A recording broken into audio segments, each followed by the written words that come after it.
আর একদিন পরেই ত্রয়োদশ জাতীয় সংসদ নির্বাচন। এই নির্বাচনকে ঘিরেই সারা দেশে বিরাজ করছে এক ভিন্ন রকম চিত্র। নগরীর যেসব এলাকাগুলো সবসময় কোলাহলপূর্ণ যানবাহনে পরিপূর্ণ থাকতো, সেসব এলাকাগুলো বলতে গেলে সম্পূর্ণ ফাঁকা। সারা শহরই এক ভিন্ন রকম চিত্র বিরাজ করছে এখন। আমরা অবস্থান করছি চট্টগ্রাম নগরীর টেরি বাজার এর মূল সড়কে, যেই রাস্তাটি সবসময় যানবাহনে এবং জনগণের কোলাহলে পরিপূর্ণ থাকতো।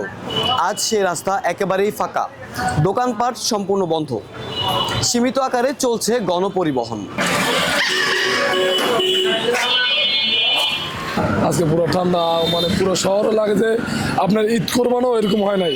ঈদ কোরবানও আপনার মূলত দেশের লোক থাকে, একবারে খালি হয়েছে। আপনি দেখতেছেন না কি অবস্থা, এই টেরি বাজারে গাড়ি থামানোর জায়গা থাকতো না, এখানে এখন পার্কিং দিয়ে বসে রয়েছি। বুঝতেছেন না দেশের কি অবস্থা। কিন্তু একটা ভালো জিনিস ভালো হয়েছে যে সবাই ভোট দিতেছে। 3 দিন মার্কেট দোকানপাট বন্ধ থাকবে, তো বন্ধ আছে। এখন আমি দোকান খুলছি, আশেপাশে কোনো দোকান খোলা নাই, আমার দোকান খোলা কিন্তু বিক্রি নাই, একদম নাই। সকাল থেকে একদম বিক্রি করতে পারে নাই। সকাল থেকে ইনকাম হয়েছে কোনো? যাওয়া দিয়ে আল্লাহ দাদা তাই আর কি। মানুষজন তো নাই। মানুষজন না থাক না, বাংলা রাস্তা আছে। দুপুরে বাইরে গেছি। এমনি রাস্তাঘাট তো দেখলেন আপনি, কি অবস্থা রাস্তাঘাটে? তো এখন মানুষজন তো কমে গেছে।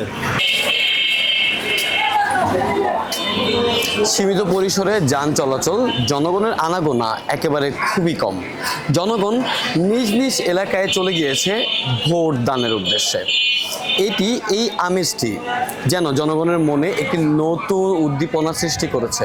দীর্ঘ 17 বছর পরে জনগণ আবারও নিজ নিজ প্রতীকে ভোট দিতে পারবে। মেহেদি রাফি, চমৎকার টিভি, চট্টগ্রাম।